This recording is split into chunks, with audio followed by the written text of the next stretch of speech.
इस वीडियो में हम समझेंगे ग्रेविटेशन और ग्रेविटेशनल फोर्स। जैसा कि हम जानते हैं, मून हमारी अर्थ के अराउंड रिवॉल्व करता है और हमारी अर्थ सन के अराउंड रिवॉल्व करती है।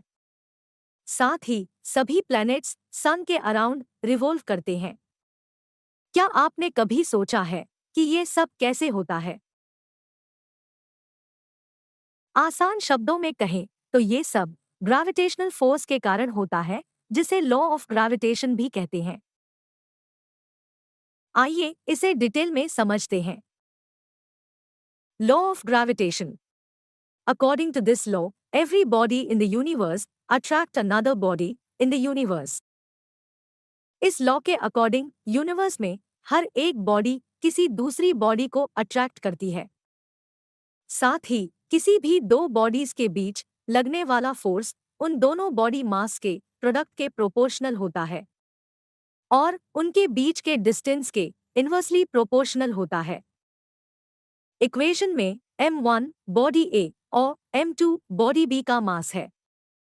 इस इक्वेशन को सिंप्लीफाई करने पर हमें कांस्टेंट मिलता है, जिसे हम यूनिवर्सल ग्रेविटेशनल कांस्टेंट कहते हैं। इस कांस्टेंट को G से डिनोट करते हैं। इस लॉ को यूनिवर्सल लॉ ऑफ ग्रेविटेशन के नाम से भी जाना जाता है और इस फोर्स को ग्रेविटेशनल फोर्स कहा जाता है। आइए इस लॉ को एक सिंपल एग्जाम्पल से समझते हैं।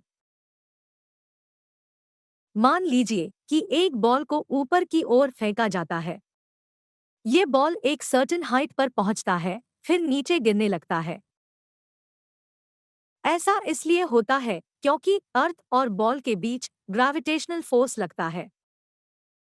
एनिमेशन में हम देखते हैं कि बॉल का साइज अर्थ के कंपैरिजन में बहुत स्मॉल होता है, जिससे अर्थ का ग्रेविटेशनल फोर्स बॉल को अपनी तरफ अट्रैक्ट करता है।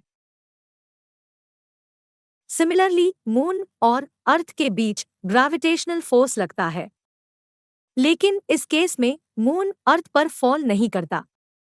ऐसा इसलिए होता है क्योंकि अर्थ का ग्रेविटेशनल फील्ड मून जैसे लार्ज साइज ऑब्जेक्ट पर इतना इफेक्टिव नहीं होता कि अपनी ओर अट्रैक्ट कर पाए।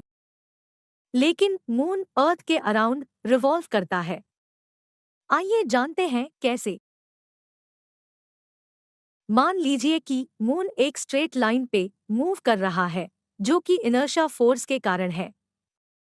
मून की वेलोसिटी कांस्टेंट रहती है जब तक कि कोई एक्सटर्नल फोर्स उस पे एक्ट नहीं करता। जब मून अर्थ की ग्रेविटेशनल फील्ड में आता है, तब अर्थ का ग्रेविटेशनल फोर्स अपनी तरफ पुल करता है। मून का इनर्शिया फोर्स और अर्थ का ग्रेविटेशनल पुल कंबाइन करके एक न्यू फोर्स क्रिएट करते हैं, जो सेंट्रीपेटल फोर्स होता है। इस सेंट्रीपेटल फोर्स के कारण मून अर्थ के अराउंड रिवॉल्व करता है